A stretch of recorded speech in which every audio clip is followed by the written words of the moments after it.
For all my Sins of Sinister fans, when you see this cover, what is it starting to remind you of? You see Cora the Burning Heart, you see Ironfire, right behind Storm. Yep, looks like Storm in the Brotherhood of Mutants, which that was a fantastic comic. My name is Dorian, this is SCM Comics, and we are continuing our coverage of X-Men Red with number 14. So on the first page, some of you guys are probably saying like, damn, did Genesis just pretty much take over Arakko and then went down to Earth and take over Krakoa? No, she did not. For those of you that read Tennosaurus, just kind of bear with me for a second. We ain't got time for all that explanation. You got 10 seconds to break this all down.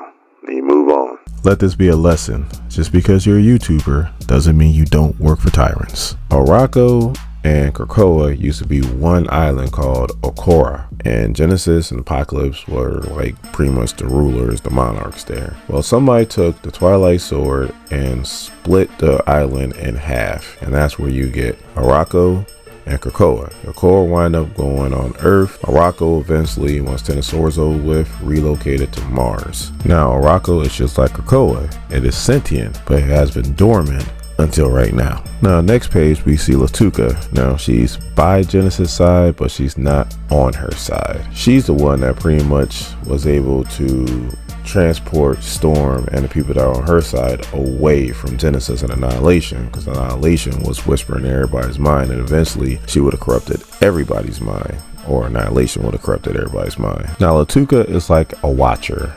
So she knows that one side will win, one side will lose. She just wants to make sure that it's a fair fight. But don't get it twisted. As powerful as Genesis is, she's not trying to challenge Latuka, because Latuka is extremely powerful. Now we also have Craig Marshall here, and he's the one that was on the date with Storm, and I believe it was X-Men Red number 11, and he's starting to hear the Arakko mutants pretty much getting ready to turn on him, so he thinks it's about high time he goes somewhere else. Now the Fisher King also knows something's wrong, because he said the fish just kind of threw itself onto the spear, almost like a sacrifice, so he knows something's up. Now the Creed, the Skrull, and the Shi'ar all know something's going down on Earth, and they also know something's going down on Mars, and they're monitoring the situation, but they're also watching each other, and they're trying to pretty much see which one's going to take advantage of the situation and try to take over. But we also see that Kobach is pissed. He's mad at Lotus Logos because Lotus is the one who convinced Latuka to transfer him out of there. But he did it right when Genesis challenged him. And with their rock eye, they rather die than not accept a challenge. Skipping out on a challenge is worse than death. And that's what Kobach is pretty much telling Lotus. And Storm is trying to calm him down, tell him that's enough. And Kobach's like, no, that's not enough. I need to know why. Why, Lotus? Why did you do this? And Lotus is like, because I care about you. I don't want you to die. And Kobach is taken aback, like he doesn't know how to respond, because again, this is a rock guy. They don't do compassion. You know, they're a warrior society, so compassion is something that is foreign to them. But then they're interrupted by Roberto Costa, Sunspot. He just walks in, he's like, Sam is dead. So he goes, Frenzy 2. Dazzler, Jubilee, Prodigy, all the newly announced X-Men are dead. Everybody at the Hellfire Gala is dead. Jean Grey is dead. The treehouse is burning, so Scott's dead. I think Captain America might be dead too. A lot of people are dead. And Storm's like, the Gala was attacked? Jean? How about the 5? And Roberto's like, I'm not sure. I think so. Resurrection's off the table right now. Now he used the red triangle protocol, so that's why he didn't walk through the gate, but it puts a strain on him, and that's why his nose is bleeding, he's got blood everywhere, and he's fatigued because it takes a lot out of you. So then he goes, I don't know where the mutants who went through the gate went, so they're probably dead. And again, Sam is dead.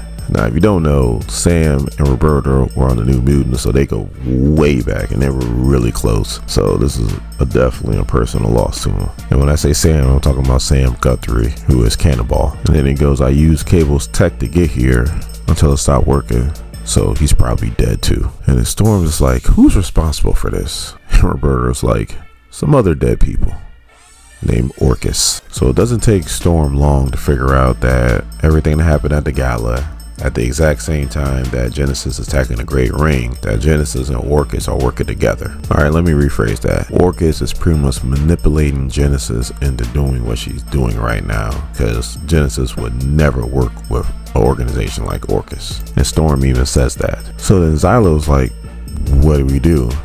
And Storm's like, we go to war. So on the next page, we see that we are 70 days into the Genesis War, and there is an all-out brawl going on right at the monuments of Apocalypse in Genesis. And it is crazy fighting. You got Ironfire, you got Kobik, you got Core the Burning Heart, you got Lotus Logo shooting out swords from his mouth, and you got Nova. He is into it. He's like, hey, we control the skies. If we lose the skies, we lose this war. And Sam goes, inspiring stuff, General Nova. You sure battle cries aren't your mutant power? And then off in the distance, they can see a light.